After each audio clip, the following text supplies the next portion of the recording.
Emma Turner stepped back, tilting her head to examine the banner. The Y in happy drooped slightly lower than the other letters, throwing off the alignment she'd spent 3 evenings perfecting. She stretched up on tiptoes, attempting to straighten it, but only succeeded in smudging blue paint onto her thumb. A sigh escaped her lips as she wiped her hand on the back of her jeans. It would have to do. The small apartment living room had been transformed into a festive wonderland. Colourful paper lanterns cast a warm glow across the space, each one meticulously hung at what Emma had determined was the optimal height. Balloons in her favourite shades of blue and purple clustered in corners and drifted lazily against the ceiling. One particularly defiant balloon had developed a slow leak, gradually sinking toward the hardwood floor with a quiet, intermittent wheeze that punctuated the silence. Emma winced as she noticed a small coffee stain on the edge of the tablecloth. When had that happened? She'd spent 20 minutes ironing the white fabric to crisp perfection this morning. She discreetly folded the corner under, obscuring the imperfection, and stepped back to survey the food spread. The coffee table was laden with an assortment of carefully arranged appetizers. Homemade guacamole sprinkled with just enough paprika to give it color. Her specialty, buffalo chicken dip, still bubbling. Slightly from the oven, 3 different kinds of cheese arranged in a precise fan pattern on a wooden board, and vegetables cut into uniform sticks, positioned to create a rainbow effect. Emma nudged a slightly crooked carrot back into alignment and adjusted the placement of the crackers for the 3rd time. 4 bottles of wine, the good kind, not the bargain brand she usually bought for herself, chilled in the refrigerator alongside the craft beers she knew Ryan and Liam preferred. Jason was more of a whiskey drinker, so she'd splurged on a bottle of Maker's Mark, now sitting on the makeshift bar she'd set up on her desk. And then there was the cake. Emma had risen at 5:17 a.m., hitting snooze exactly once, to bake it herself, a double-layer chocolate masterpiece with raspberry filling and cream cheese frosting. It sat proudly on the kitchen counter, 30 unlit candles forming a perfect circle around its edge. Well, nearly perfect. The last candle tilted slightly, refusing to stand as straight as its companions, no matter how many times Emma adjusted it. She resisted the urge to fix it one more time. The clock on the microwave read 6:47 p.m. Her guests would begin arriving at 7:00. Emma's stomach fluttered with nervous anticipation as she hurried to the bathroom for a final check. In the harsh bathroom light, Emma examined her reflection with critical eyes. Her dark curls were mostly behaving, the new hair product she'd bought specifically for tonight, taming them into soft waves, rather than their usual unruly spirals. One stubborn strand near her temple refused to cooperate, springing back into a tight coil, no matter how many times she smoothed it down. She'd chosen a simple emerald green dress that brought out the flecks of gold in her brown eyes, the fabric draping nicely over her hips before ending just above her knees. A small stain on the hem, remnants of a coffee splash from last week, had been strategically hidden with a safety pin and clever folding. Not perfect, but it would have to do.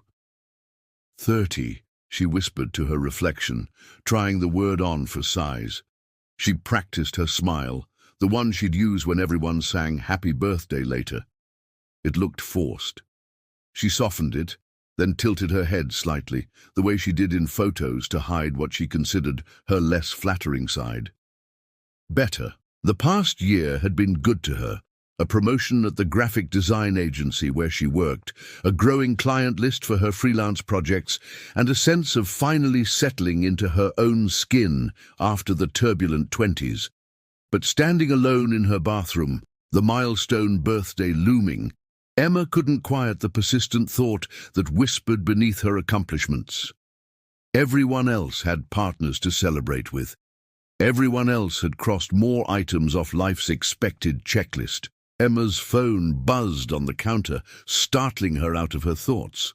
She applied a final touch of lipstick, cranberry, not too bold but festive enough for the occasion, straightened her dress and picked up her phone.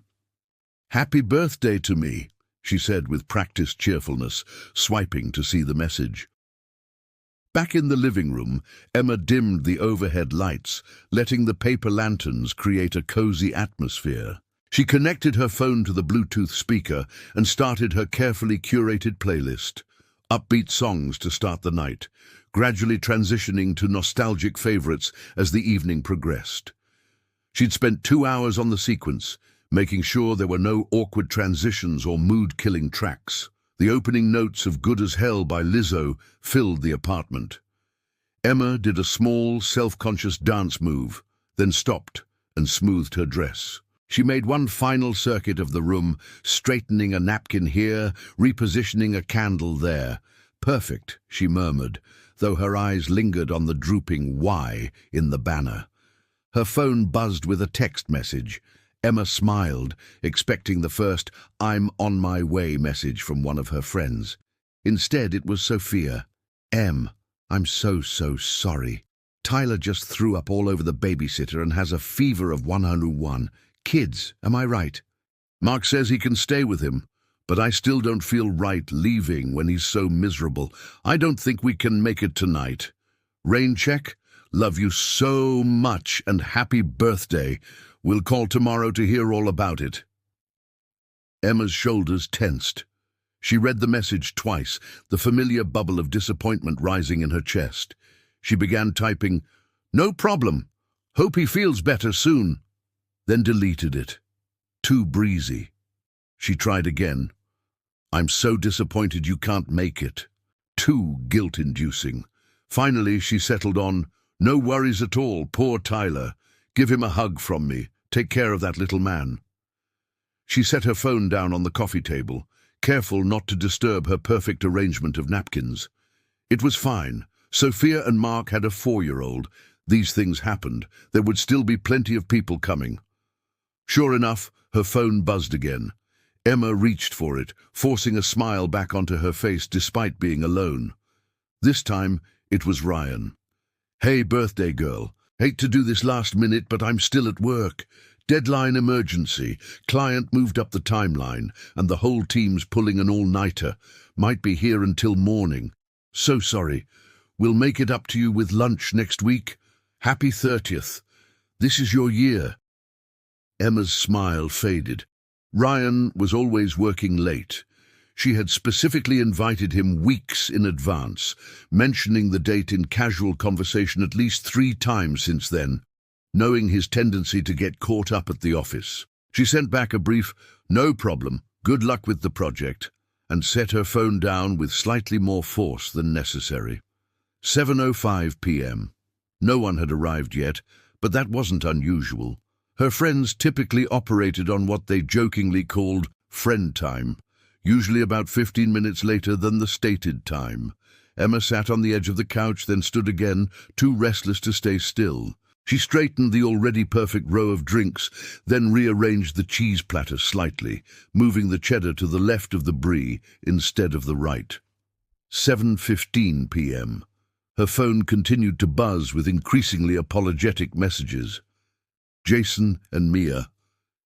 "Car trouble on the interstate. Tow truck says at least 2 hours.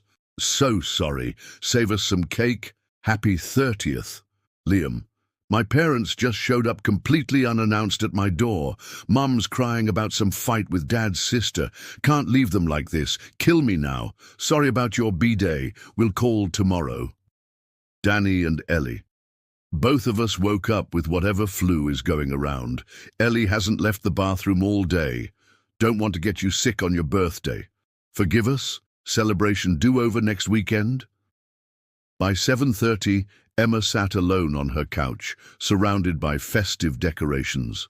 The buffalo chicken dip had developed a slight crust on top.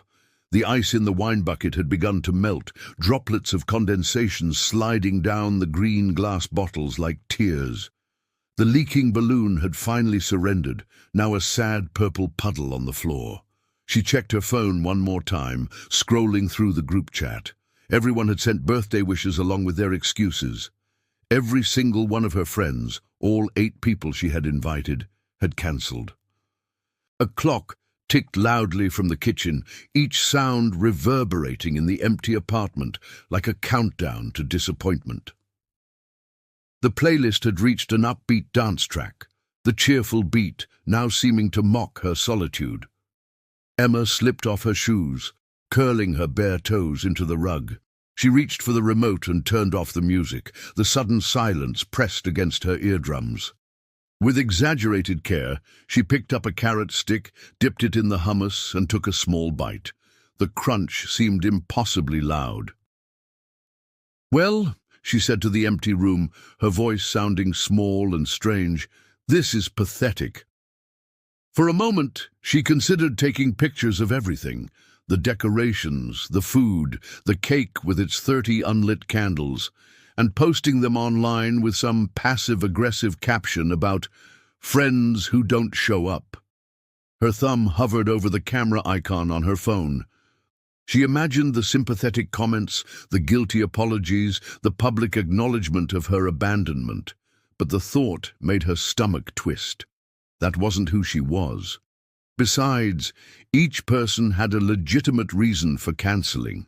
It wasn't their fault that all those reasons had aligned on this particular night. Or was it? A sudden, unwelcome thought crept into Emma's mind.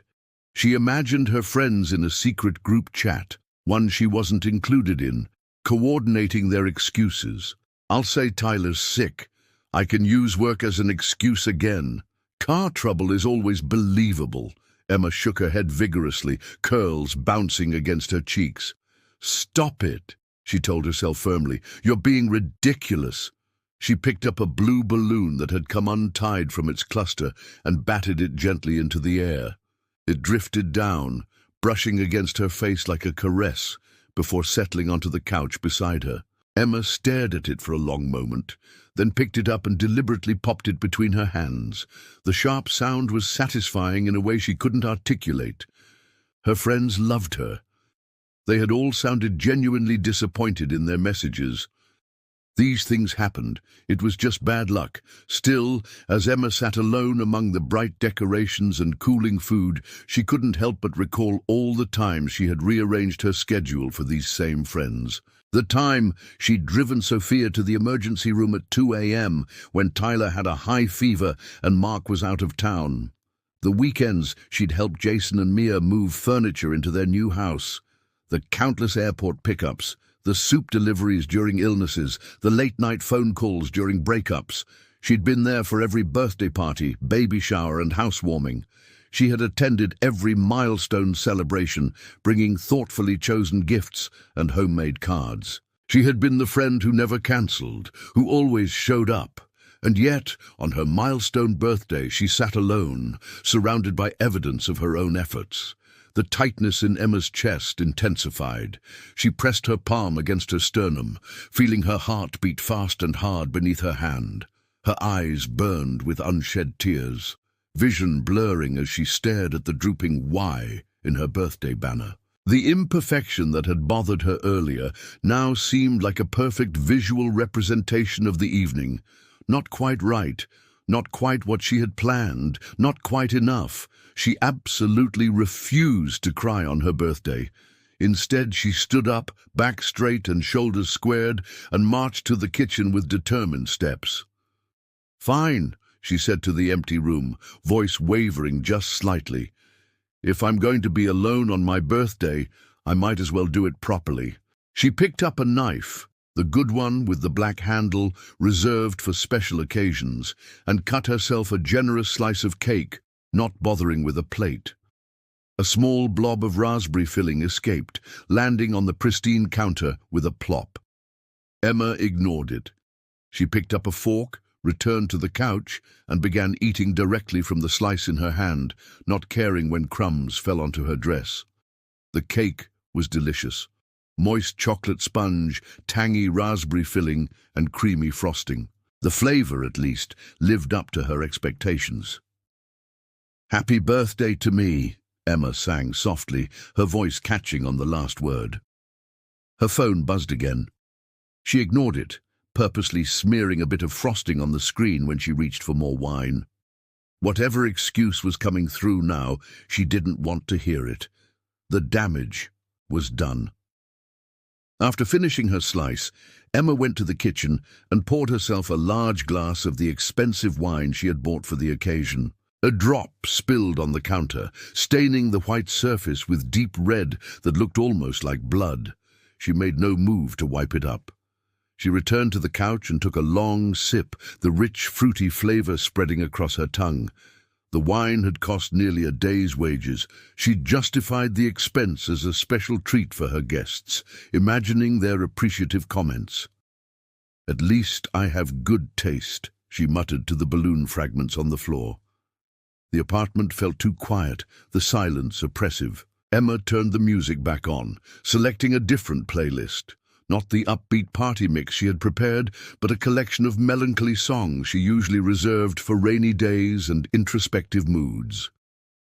As Adele's soulful voice filled the room, Emma curled up on the couch with her wine and allowed herself to feel the full weight of her disappointment.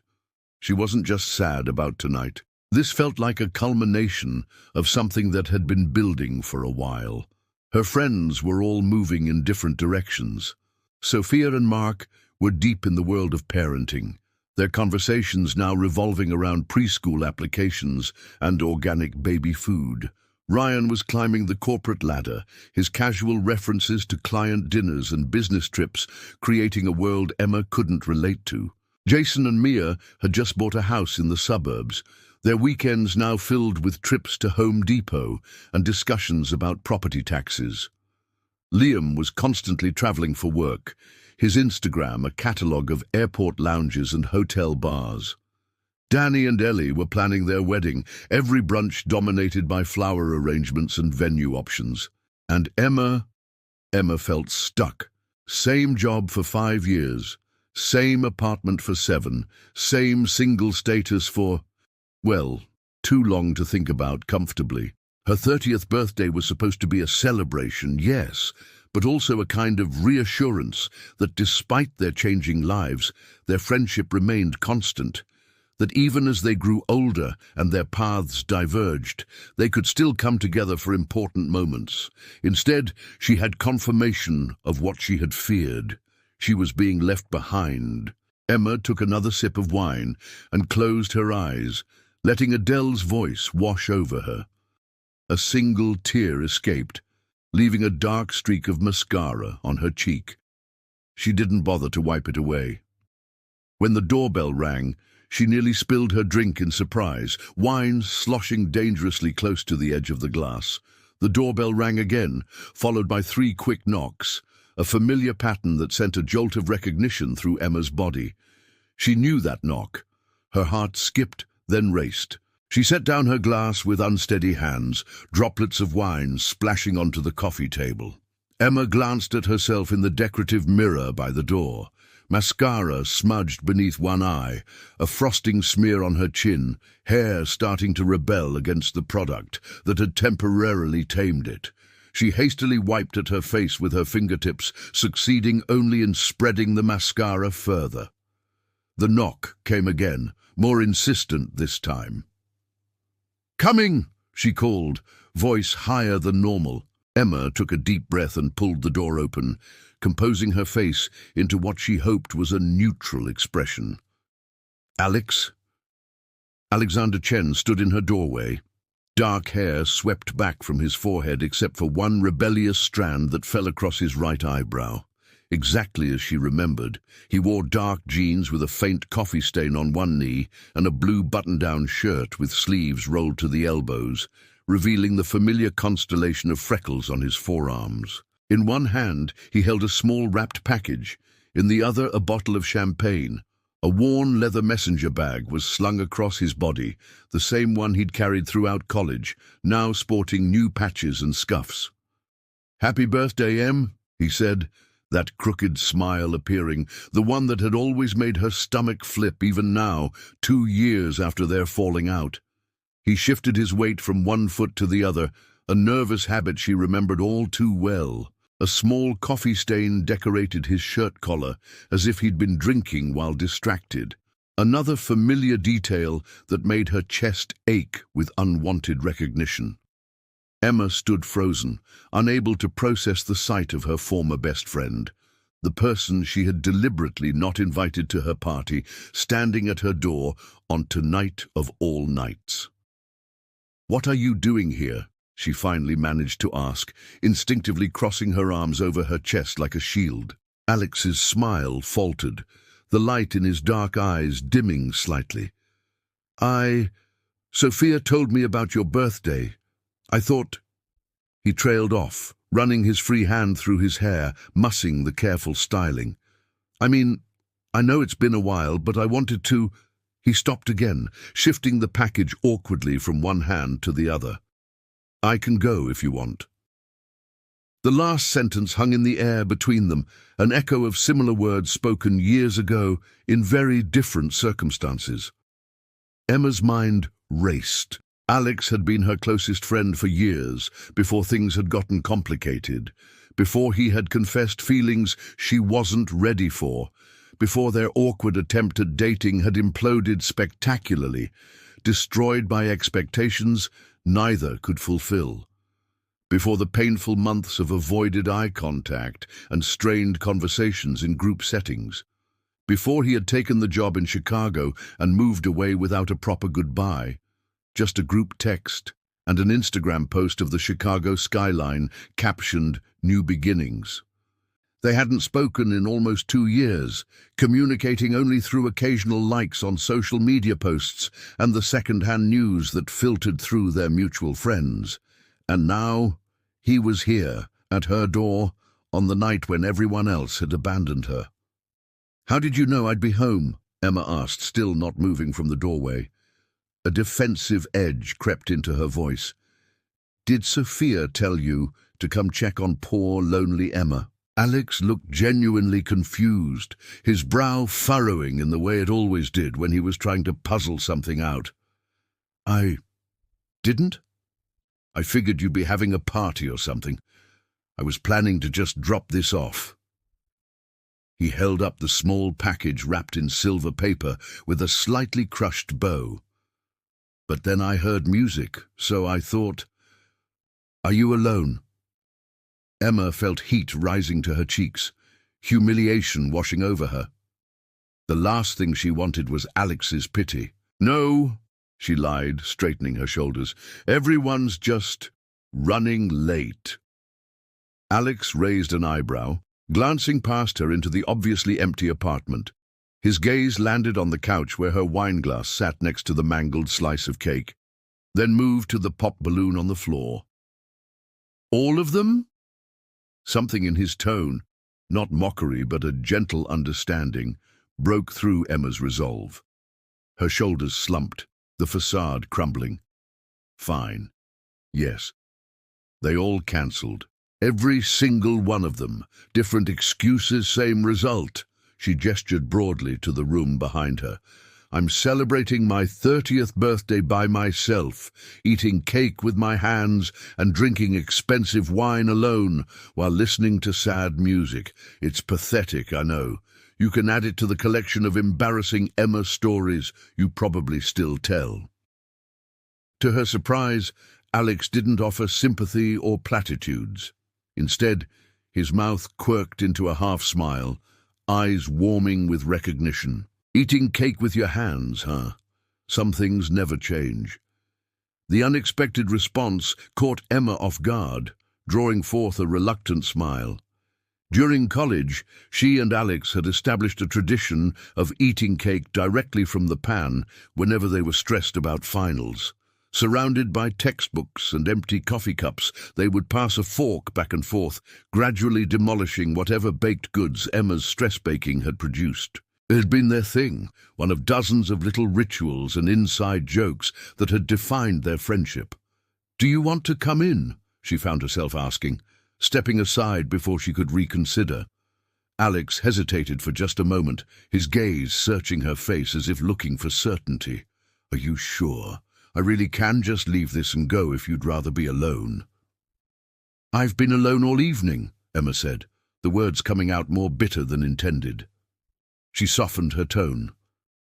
"I mean, yes, I'm sure. Come in." He entered the apartment, glancing around with undisguised curiosity. His eyes lingered on the decorations, taking in the drooping banner, the melting ice bucket, the carefully arranged food that remained untouched. "You went all out," he said softly. "Yeah, well, I thought people would actually show up," Emma replied, closing the door with a soft click. She reached for the wine glass on the coffee table, draining the remaining liquid in one swallow. "Sorry about the mess." Alex shook his head. "No mess, just looks like a party waiting to happen." He held out the champagne bottle. "Dom Perignon," he said. "I remembered it was your 'someday when I'm rich' drink." Emma took the bottle, genuinely surprised that he had remembered such a small detail from a conversation they must have had years ago. They had been walking home from a campus party, slightly tipsy, and dreaming about future success. She had pointed to a billboard advertising the champagne, declaring that someday she'd drink nothing but Dom Perignon, like those fancy people in old movies.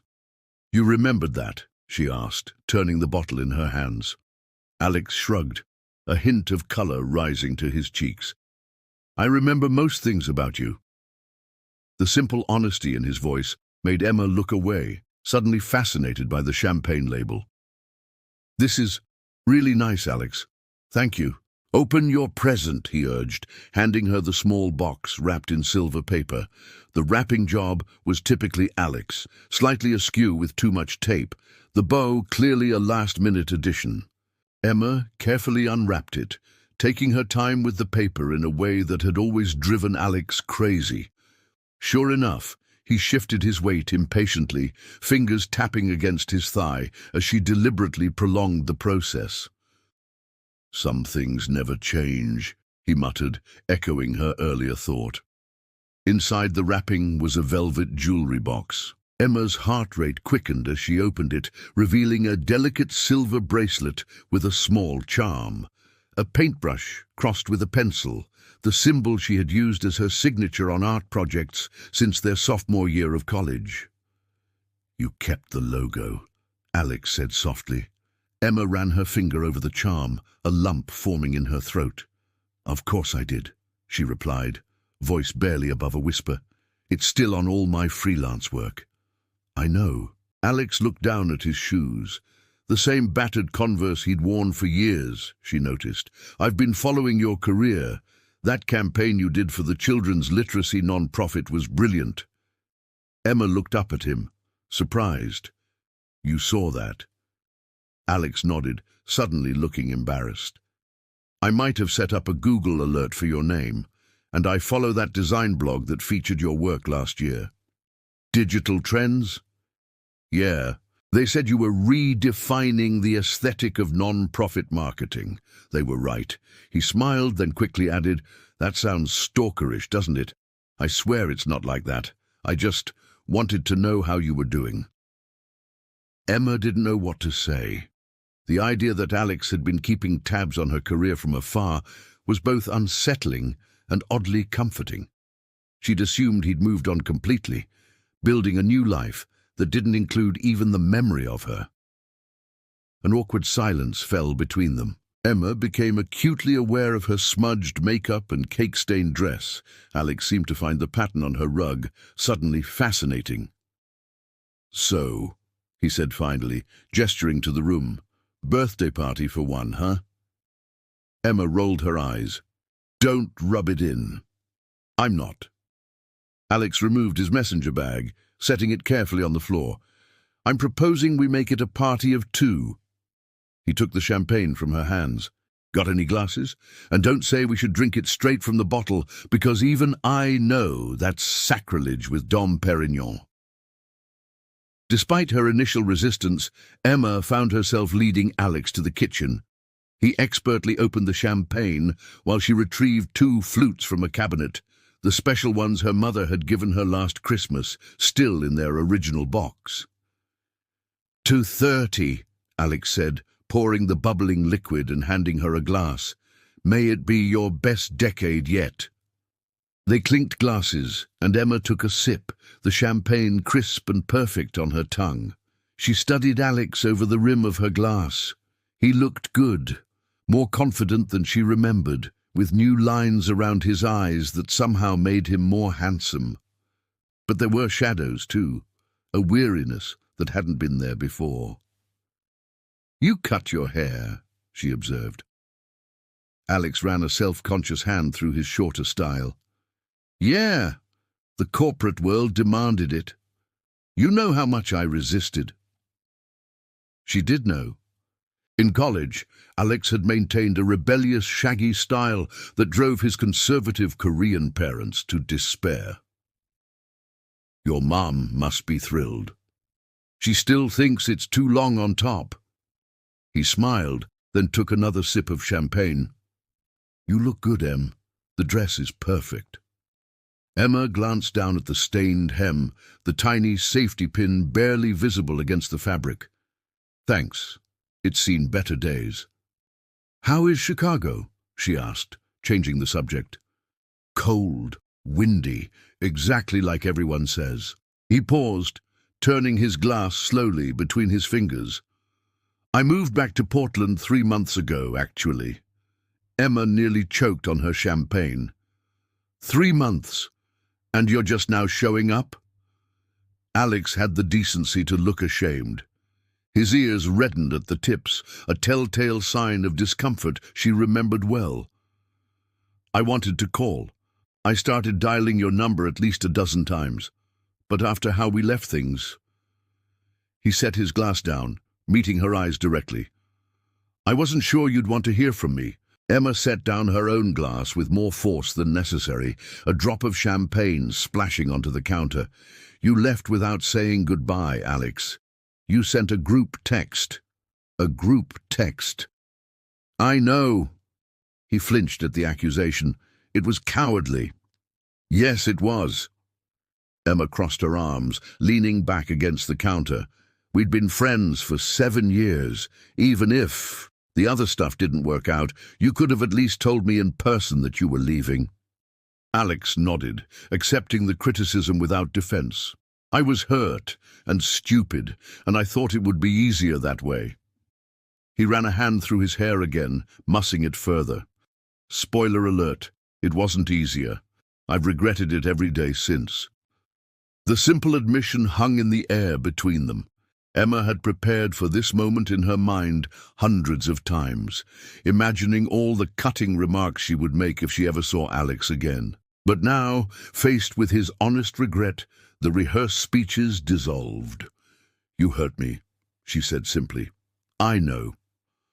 Alex stepped closer, not touching her but close enough that she could smell the familiar scent of his cologne, sandalwood and something citrusy. "I'm sorry, Em, not just for leaving like that, but for everything before. I handled things badly." Emma nodded slowly. "We both did."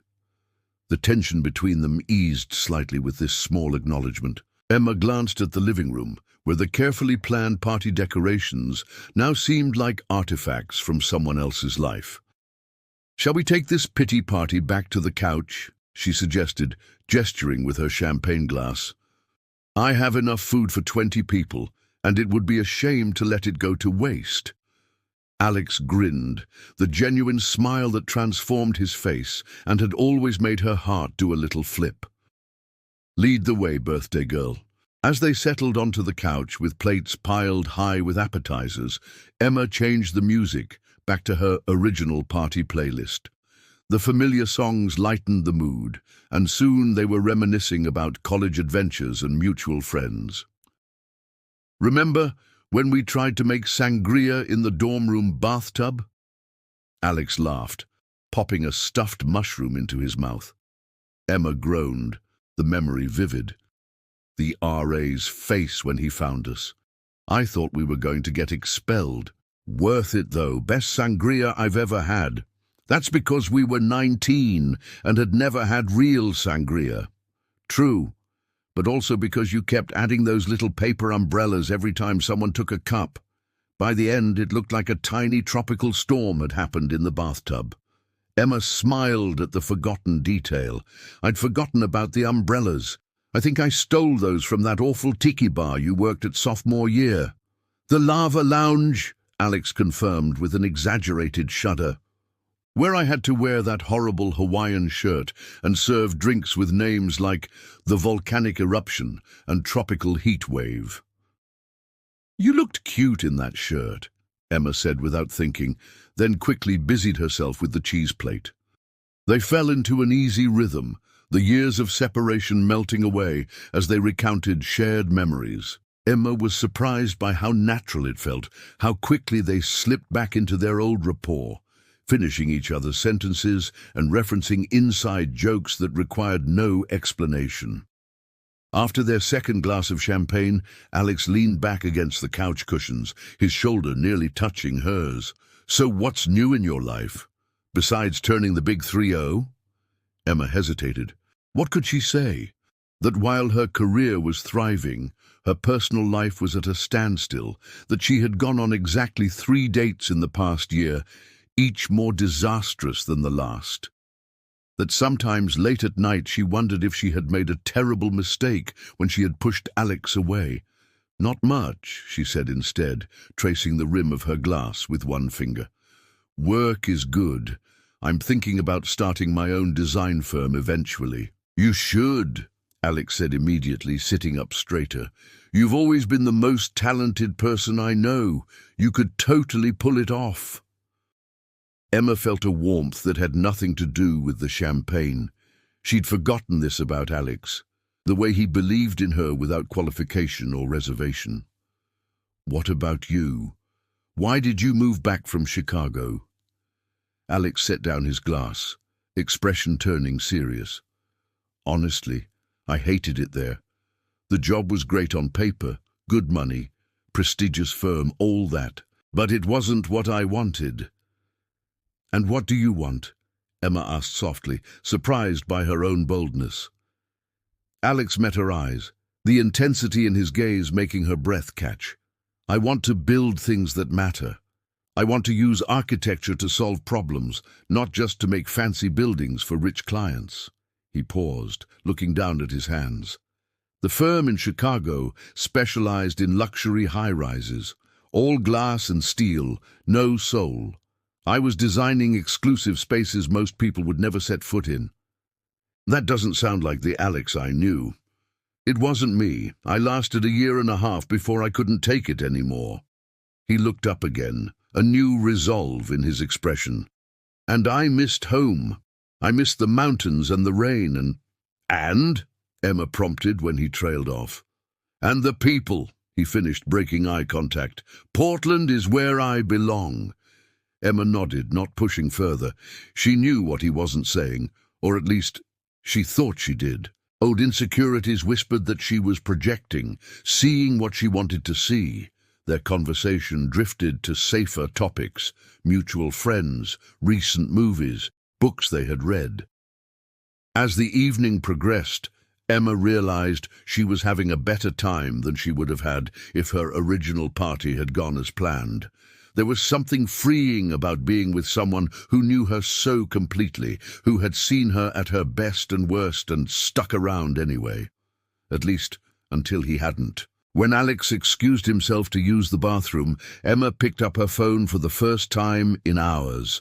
There were more messages from her friends, asking how her birthday was going, if she was okay, if she was upset with them. With a slight pang of guilt, she realized she hadn't responded to any of their earlier texts. She quickly sent a group message. Birthday turned out great after all. Details tomorrow. As she set down her phone, she noticed Alex standing in the hallway, watching her with an unreadable expression. "Everything okay?" she asked, suddenly self-conscious. He nodded, returning to the couch but sitting slightly farther away than before. Just thinking about how much I've missed this. Missed you. Emma felt her heart rate quicken, the air between them suddenly charged. Alex. I know, he said quickly, holding up a hand. I'm not trying to make things complicated. I needed you to know that. Emma took a deep breath, fingers twisting in the fabric of her dress. "I've missed you too." The admission hung in the air between them, charged with possibility and weighted with history. "I've thought about calling you," Emma continued, the words coming out in a rush. "After that awful breakup last year, the guy I was dating for 8 months, I wanted to call you so badly." "Why didn't you?" Pride, stubbornness, fear. Take your pick. Though she attempted a smile that didn't quite reach her eyes. "Also, you were in Chicago, living your fancy architect life. I didn't want to interrupt." Alex leaned forward, elbows on his knees. "I would have answered, Emma. No matter what was happening, I would have picked up." The certainty in his voice made her heart ache. They sat in charged silence, the music playing softly in the background. Ironically, a song they had once designated as their song during those brief, intense months of dating. "It's getting late," Alex said finally, glancing at the clock on her wall that showed it was nearly midnight. "I should probably go." "Oh." Emma was surprised by the disappointment that flooded her at the thought of him leaving. "Right, of course. But before I do," Alex continued, "I should probably tell you why I really came here tonight."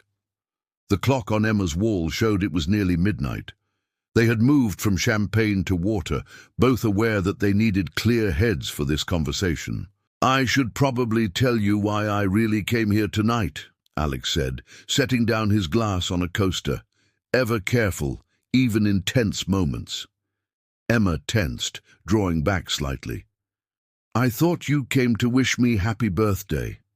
"I did, but that's not the only reason." Alex leaned forward, elbows on his knees, fingers interlaced so tightly his knuckles whitened. "Sophia didn't just tell me it was your birthday. She told me everyone had cancelled." Emma felt her chest tighten, confusion and betrayal flaring simultaneously. "What? When?" "This afternoon. She called me." Alex's gaze remained steady, but his fingers fidgeted with the frayed edge of his jeans, another nervous tell she remembered from years ago. "But how did she even have your number, and why would she call you of all people?" Alex looked uncomfortable, a muscle in his jaw twitching. "We've kept in touch. Most of them have, actually." Emma stood up abruptly, a hot flush of anger rising from her chest to her face. "So all this time, my friends have been secretly in contact with you, while I've been avoiding even mentioning your name, while I've been—" She broke off, pacing to the window and back. "Were you all laughing about me behind my back? Poor Emma, still hung up on her ex?" "No, Emma, it wasn't like that." Alex rose as well, but kept his distance, hands spread in a placating gesture. "They respected your feelings. They didn't talk to me about you, and they didn't tell you about me because they knew it would upset you. So why tell you about my birthday disaster? Why send you here?" Emma snatched a throw pillow from the couch and hugged it against her chest like armor. Alex hesitated, running a hand through his hair. "Because they're worried about you. They think you're pulling away."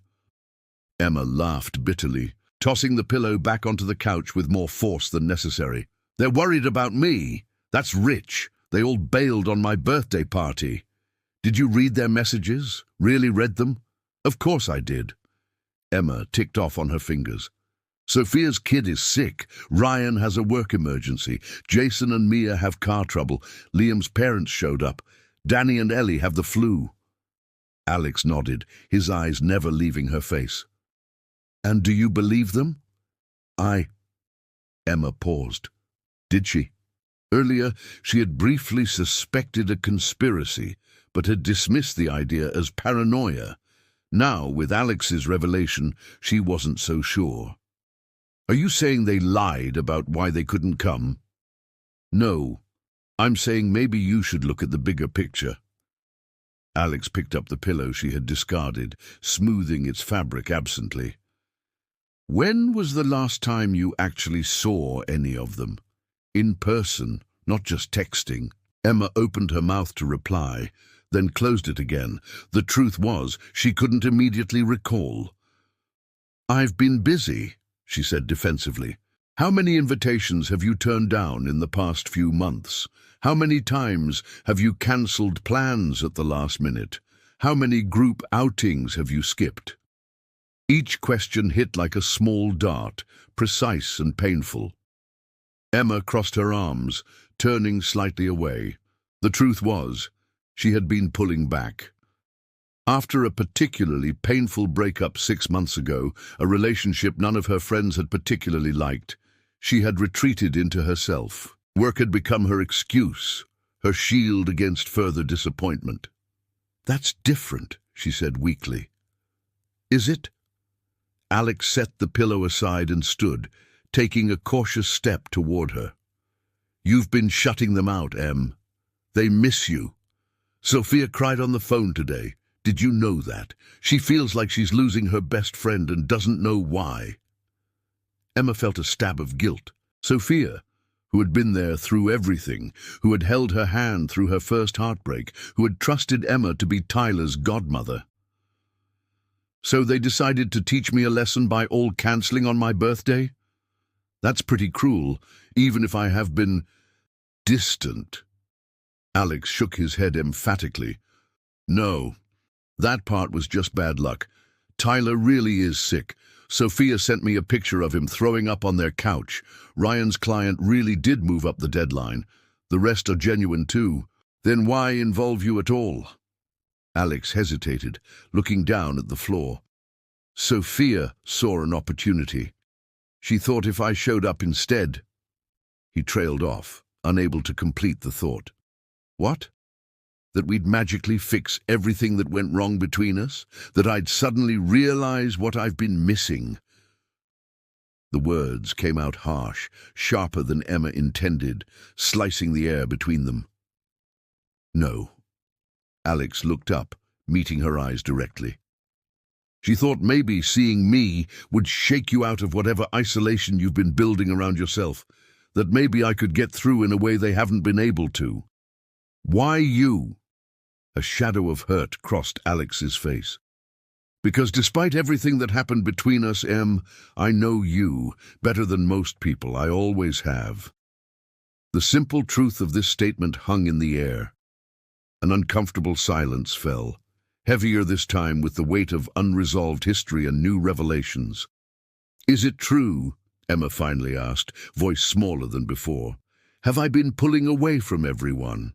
Alex's expression softened, the familiar gentleness returning to his eyes. "From what they've told me, yes. You've always been there for them, Emma. Always. Through pregnancies and job losses and breakups and family crises. So when you started turning down invitations, making excuses, not showing up, they noticed. They're worried." Emma sank back onto the couch, suddenly exhausted. She thought about the past 6 months, the brunches she had skipped, the game nights she had begged off from, the calls she had let go to voicemail, the text threads she had muted. She had convinced herself she was just busy, focusing on her career, taking care of herself. But had she actually been hiding? "I didn't realize," she said softly, fingers tracing the pattern on her dress. "I didn't think anyone would notice. Of course they noticed. They love you. But they did bail on my birthday." Alex sat beside her, careful to leave space between them. "People have real lives with real complications. Kids get sick. Deadlines happen. Cars break down. Parents make surprise visits. People catch the flu. That's life." Emma knew he was right, but it still hurt. It still feels personal when it happens all at once. "I know." Alex reached out hesitantly and took her hand.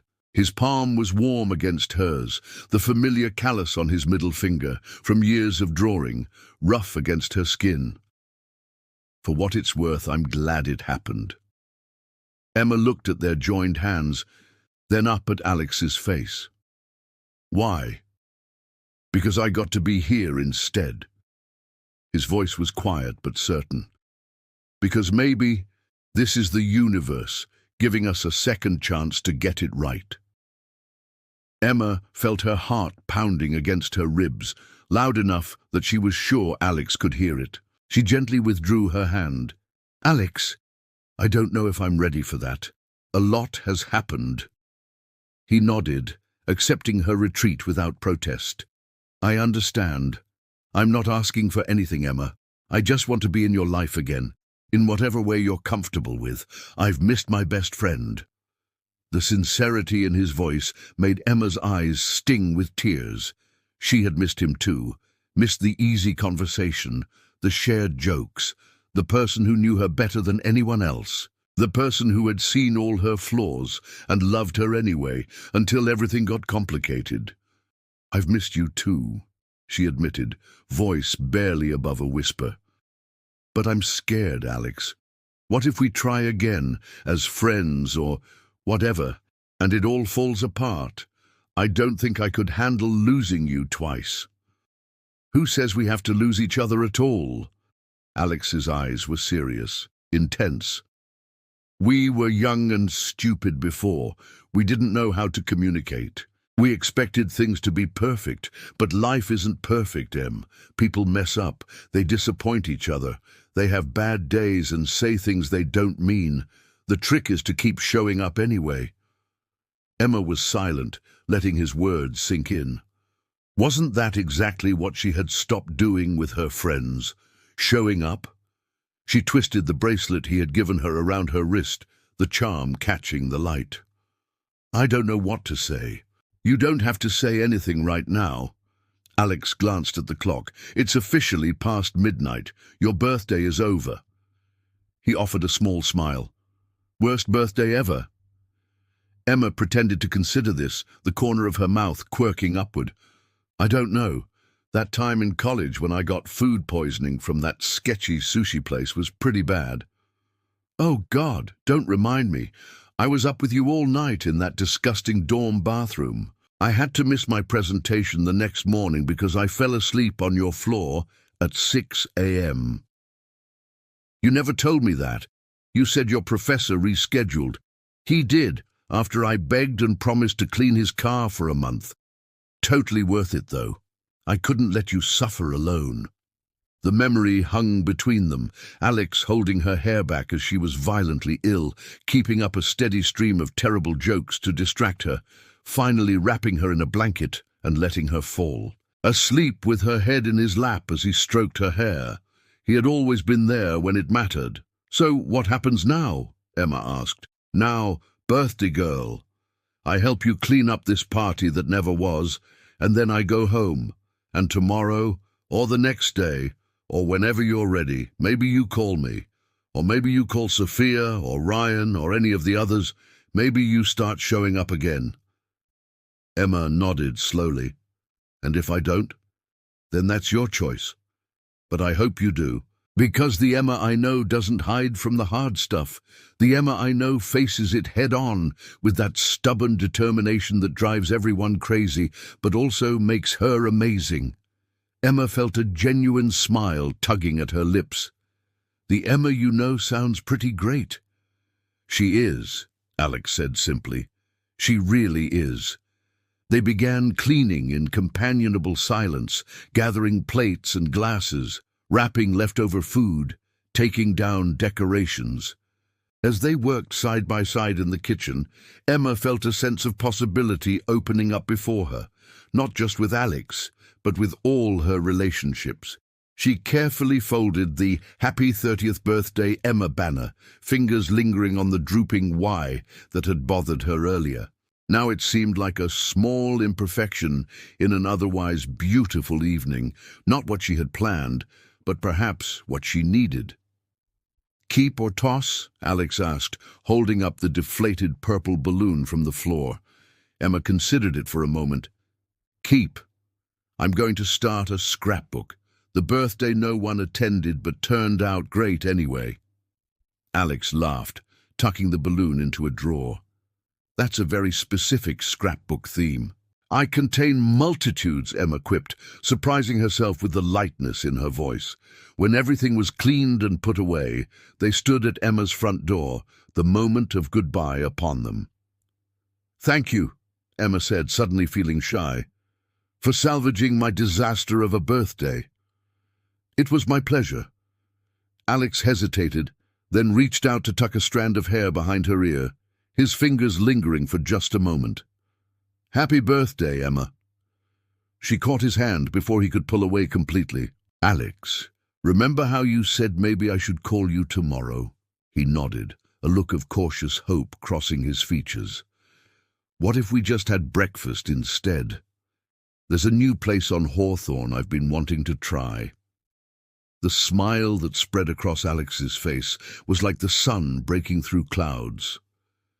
I'd like that. It's not a date, Emma clarified quickly. It's just breakfast, between friends.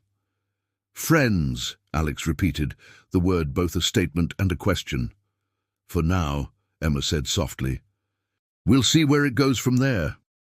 Alex nodded, understanding the gift she was giving him, giving them both. A fresh start. No promises, no expectations, just an open door. Good night, Em, he said, leaning in to place a gentle kiss on her cheek. Good night, Alex. After he left, Emma stood in her empty apartment, which somehow didn't feel as empty as it had hours before. She touched her cheek, where Alex had kissed her, the warmth of his lips still lingering on her skin. Her phone buzzed with a new message. It was from Sophia. Hope your birthday turned out okay despite everything. Love you so much. Tyler's fever finally broke, but he's asking for his Auntie Em. Visit soon? Emma smiled and typed back, It was actually perfect. Thank you for the birthday gift. I'll call you tomorrow. And yes, I'll visit my favorite godson this weekend. Tell him Auntie Em has presents. She knew Sophia would understand exactly what she meant. Emma turned off the lights and headed to bed, feeling lighter than she had in months. Her 30th birthday hadn't gone according to plan. It had been better. She had celebrated alone, but ended up finding a path back to the people who mattered most. As she drifted off to sleep, the silver bracelet still on her wrist, Emma thought that sometimes the best celebrations are the ones we never planned for. The morning sunlight filtered through the slats of Emma's blinds, painting golden stripes across her bedroom floor. For a moment she lay still, eyes closed, taking inventory of how she felt on her first day of being 30. Surprisingly good, actually. Despite the emotional roller coaster of the previous night, or perhaps because of it, she felt rested and clear-headed. She opened her eyes, gaze immediately falling on the silver bracelet still clasped around her wrist. The charm caught the morning light, sending a small prism of color dancing across her duvet. Emma touched it lightly, memories of the previous evening washing over her, Alex's unexpected appearance, the revelations about her friends, the tentative reconnection between them. Had she really invited him to breakfast?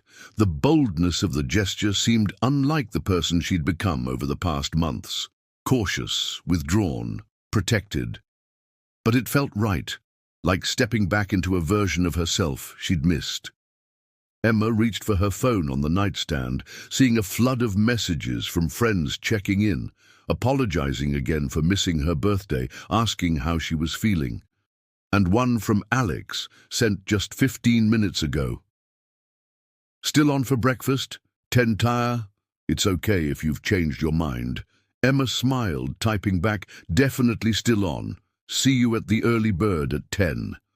She added a simple smiley face, then deleted it, then added it again before hitting send. In the shower, as hot water washed over her, Emma thought about the strange twist her birthday had taken. What had started as disappointment and abandonment had somehow turned into a night of unexpected reconnection and self-revelation. She had been hiding from her friends, from possibilities, from herself, using work and busyness as shields against vulnerability. It was easier to be the one who pulled away first than to risk being left behind. But that wasn't living, was it? That was just existing. As Emma dressed in her favorite jeans and a soft blue sweater that brought out the highlights in her dark hair, she made a decision. She was done hiding. 30 was going to be the year she showed up. For herself, for her friends, for whatever opportunities came her way, starting with breakfast. The cafe on Hawthorne was buzzing with weekend energy when Emma arrived. Sunlight streamed through large windows, illuminating mismatched vintage tables and chairs. Plants hung from the ceiling, casting delicate shadows on the worn wooden floor.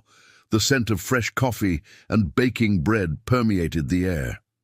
She spotted Alex immediately, seated at a corner table by the window, 2 coffee cups already in front of him.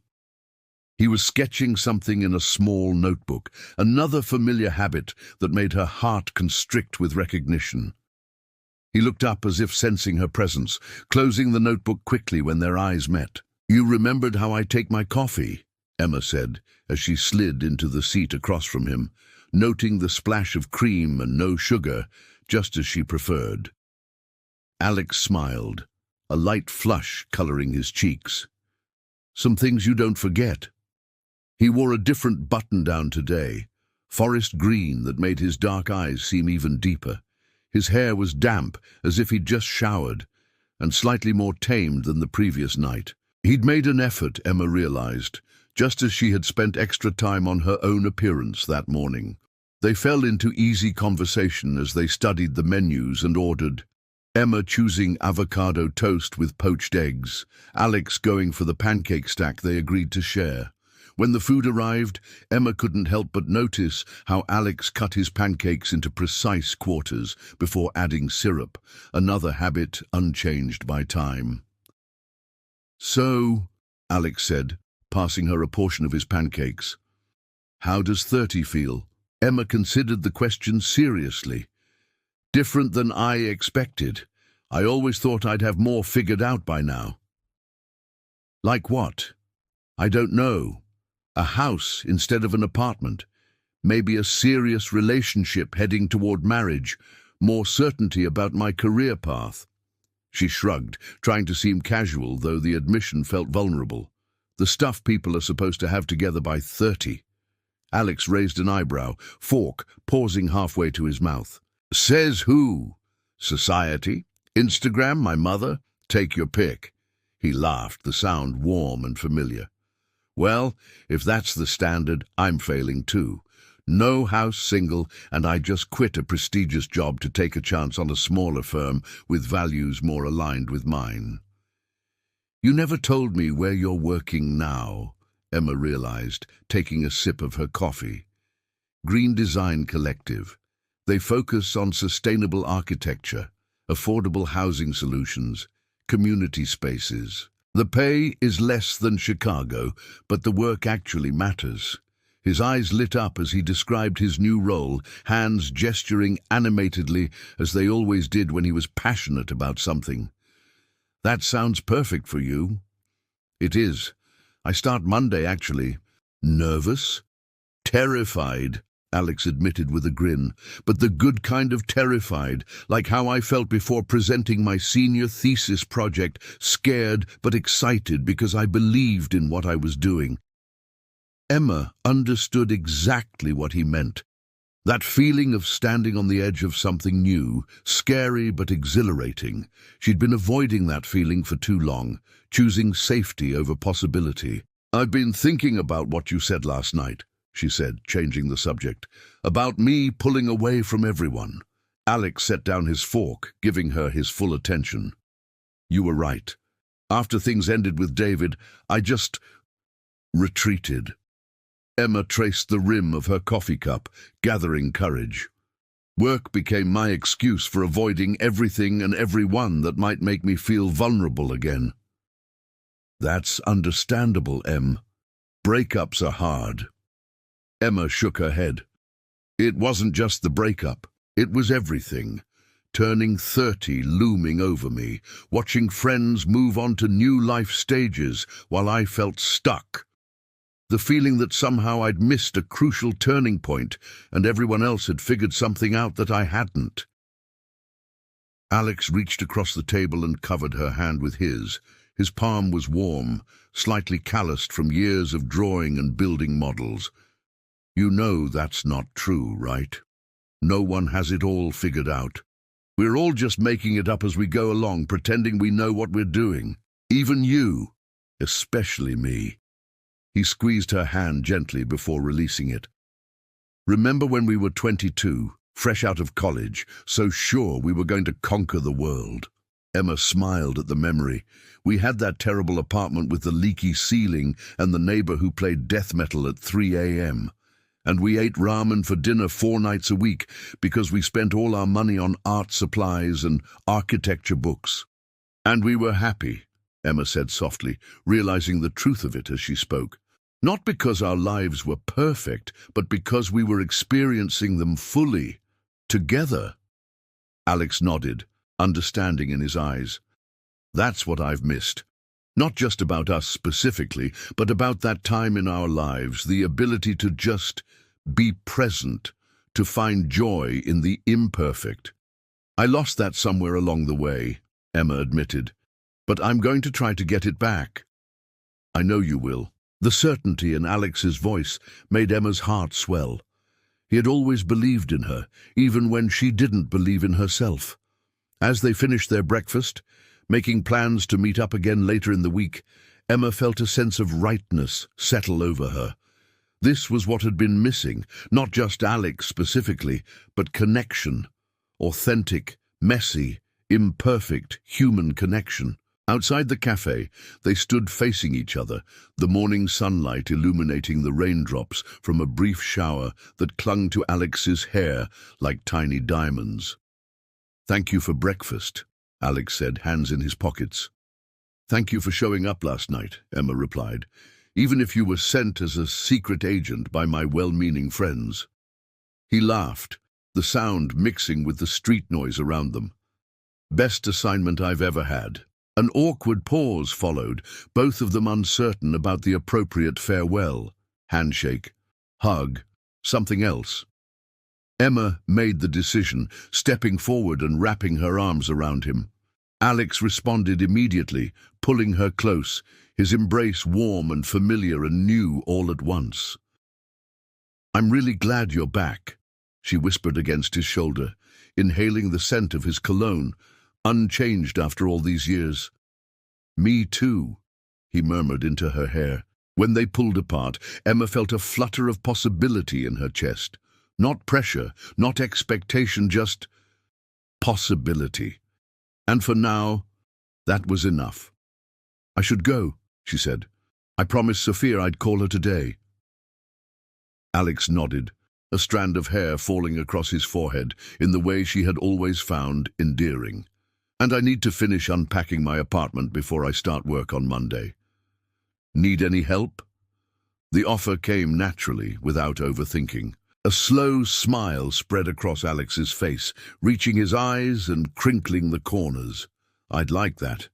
They made plans for Emma to come over the following day, exchanged a slightly less awkward goodbye hug, and went their separate ways. As Emma walked home, she pulled out her phone and dialed Sophia's number. Her friend answered on the second ring, voice tentative. "Emma, how are you?" "I'm good, Soph. Really good, actually." Emma paused at a street corner, watching a group of children chase bubbles in a nearby park. "How's Tyler feeling?" "Better this morning. Fever broke around midnight. He's currently building the world's tallest Lego tower and asking when Auntie Em is coming to visit." "Tell him this weekend for sure. I've missed that little monster." Emma took a deep breath, gathering her courage. "Listen, Sophia. I know what you did." Silence on the other end of the line. "Alex told me you called him," Emma continued, watching a bubble float past her face, iridescent in the morning light. "That you knew everyone had cancelled."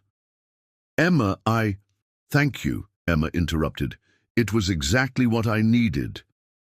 Sophia's relief was audible, a small gasp followed by a shaky laugh. "Really? You're not mad?" "I was, for about 5 minutes. But then I realized you were right. I've been pulling away from everyone, and I'm sorry." "Oh, Em, you don't need to apologize. We all go through phases. We just missed you. I missed you. I missed you too. All of you. Even when I was the one creating the distance." They talked for nearly an hour, Emma continuing her walk home at a leisurely pace, stopping occasionally to sit on benches or examine shop windows. Sophia filled her in on Tyler's preschool adventures and Mark's new promotion. Emma shared her ideas for eventually starting her own design business. It felt good, normal, like coming home after a long journey. "So," Sophia said eventually, her tone turning sly. "Alex, huh?" Emma rolled her eyes, though Sophia couldn't see it. "It's not like that. We're just finding our way back to being friends." "Uh-huh. Friends who stare at each other like they're each other's favorite book. That doesn't even make sense." "It does if you've ever seen the way you two look at each other." Sophia's voice softened. "He never stopped caring about you, you know. Even when you were with David, Alex would ask how you were doing. Never prying, just concerned." Emma felt her cheeks warm. "It's complicated, Soph. The best things usually are." Sophia paused, the sound of Tyler's laughter in the background. "Just promise me you'll stay open to the possibility. Both of you deserve to be happy, whether that's together or apart." "I promise," Emma said softly, fingering the bracelet on her wrist. After they hung up, Emma sent messages to her other friends, scheduling coffee dates and dinners over the coming weeks. With each plan made, each connection reaffirmed, she felt a weight lifting from her shoulders, a weight she hadn't fully recognized until it began to ease. When she reached her apartment, Emma noticed the banner she had carefully folded still lying on the kitchen counter. On impulse, she unfolded it, smoothing the creases, and rehung it on the wall. The Y still drooped slightly, but now, instead of an imperfection, it seemed like a reminder of the unexpected evening, of the connections renewed, of the possibilities ahead. Under the banner, Emma opened her laptop, created a new document, and began outlining a business plan for her own design studio. It was just preliminary thoughts, rough ideas, but it was a start. She worked steadily for hours, losing track of time, the creative energy flowing in a way it hadn't in months. Later, as evening fell, Emma sat on her small balcony with a glass of wine, watching the city lights come alive. Her 30th birthday had come and gone. It hadn't been what she expected, but maybe that was the point. Life rarely went according to plan. The real magic happened in the unexpected turns, the detours, the moments when everything fell apart, only to reassemble in new and surprising ways. Emma Turner was 30 years old. She was not where she had imagined she would be at this age, but maybe, just maybe, she was exactly where she needed to be. On the cusp of something new, surrounded by people who loved her, even when they couldn't be physically present. Reconnected with someone who had once been her whole world and might be again in a different way. She touched the charm on her bracelet, the silver warm from her skin, catching the last light of day. She raised her glass to the evening sky, making a silent toast to herself, to 30, to new beginnings. Sometimes the best celebrations are the ones we never planned for, and sometimes being alone on your birthday isn't the end of the story. It's just the beginning. The rooftop garden of Emma's apartment building was transformed. String lights hung overhead, creating a warm glow as twilight settled over the city. Unlike the meticulously aligned decorations of her birthday 6 months ago, these had a deliberate whimsy. Lights draped in asymmetrical patterns, flowers arranged with artful casualness, mismatched vintage furnishings that somehow created a cohesive whole. Potted plants and flowers lined the edges of the space, and in the center, tables had been arranged in a U shape, covered with white cloths and set with mismatched vintage plates and glasses. A terroir, deliberate choice that somehow looked perfectly coordinated through Emma's designer eye. A small coffee stain marked one tablecloth. Emma had noticed it while setting up, but left it. A small reminder that imperfection could be part of the beauty of an evening. Music played softly from portable speakers as guests mingled, glasses of wine and craft beer in hand, laughter rising into the summer evening air. An unlit candle sat atop a chocolate cake at the center table, identical to the one Emma had made for her birthday, right down to the slightly tilted candle that she had deliberately recreated. Emma stood at the entrance, greeting latecomers with warm hugs. She wore a simple sundress in deep teal, her curls piled loosely on top of her head, a few tendrils framing her face. The silver bracelet with the paintbrush charm glinted on her wrist as she gestured, a constant presence since the night Alex had given it to her. She looked relaxed, happy, precisely the way a woman celebrating a successful business launch should look. Emma Turner Design has a nice ring to it, Sophia said, appearing at her side with fresh glasses of champagne for them both. She looked different than she had 6 months ago. Less harried, more present, her clothes slightly less practical mom wear, and more her pre-child self. Emma accepted the glass with a smile. It's still surreal. 3 months ago it was just a business plan, and now I have actual clients. Plural. Because you're brilliant and everyone knows it, Sophia clinked her glass against Emma's. I'm so proud of you. I couldn't have done it without you. All of you. Emma looked around at the gathering, her closest friends, all present this time, celebrating with her. No last-minute cancellations, no emergencies, just people who loved her, showing up. And she had shown up for them too. She'd helped Sophia organize Tyler's 5th birthday party, complete with hand-painted decorations. She'd stayed late at the office with Ryan during another deadline crisis, bringing food and moral support. She'd spent weekends helping Jason and Mia paint their new house. She'd picked Liam up from the airport at midnight after a delayed flight. She'd accompanied Danny and Ellie on endless wedding venue tours. She'd been present, engaged, connected. And in return, they were here, celebrating this milestone with her. Her gaze landed on Alex, who was across the rooftop, deep in conversation with Ryan about sustainable building materials.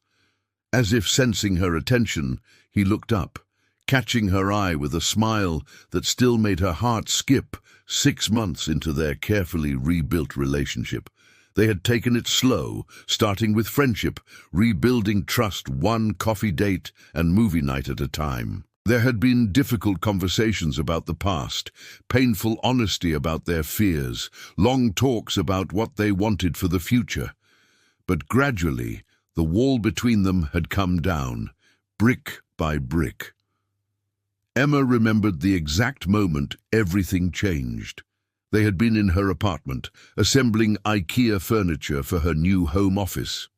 Alex was carefully reading instructions, while Emma impatiently tried to force pieces together, resulting in a lopsided desk drawer.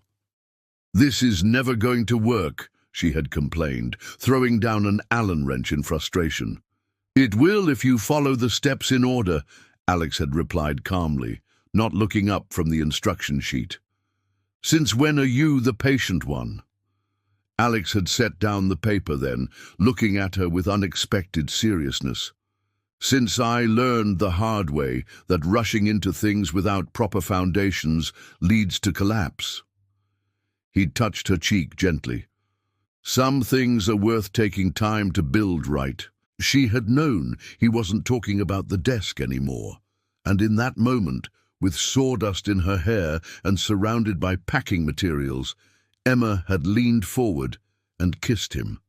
Alex had frozen for a split second before responding, his hands cradling her face as if she were something precious he feared might disappear. Now they existed in this new space, not quite defined, but undeniably together, supporting each other's dreams while maintaining their independence. Alex's work at the Green Design Collective was thriving, and he had recently been assigned as lead architect on an affordable housing project. Emma's design business was gaining momentum, with a roster of clients that aligned with her values. "Earth to Emma." Sophia waved a hand in front of her face. "You're staring again." Emma laughed, not bothering to deny it. Sorry, got distracted." "He's good for you," Sophia said softly. "The way you are now, together but still your own people, it's right." "I know," Emma agreed, twisting the bracelet on her wrist. "We both needed to grow up a bit, I think. Figure out who we were separately before we could be any good together." "Very wise, O Ancient One," Sophia teased. 30 and a half is practically decrepit," Emma said with mock solemnity. Liam approached them, camera in hand. "Group photo time, everyone on the deck." Emma allowed herself to be guided to the center of the gathering, Alex naturally finding his way to her side, arms slipping around her waist as the others arranged themselves around them. "Ready? 1, 2... Before Liam could finish his countdown, Emma turned to look at the faces surrounding her. Sophia and Mark, Ryan, Jason and Mia, Danny and Ellie, Liam and Alex.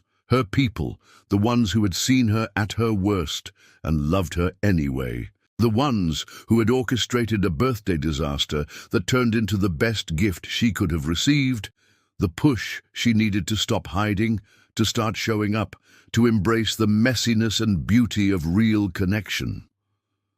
3, Liam called, snapping the photo just as Emma turned back, laughing.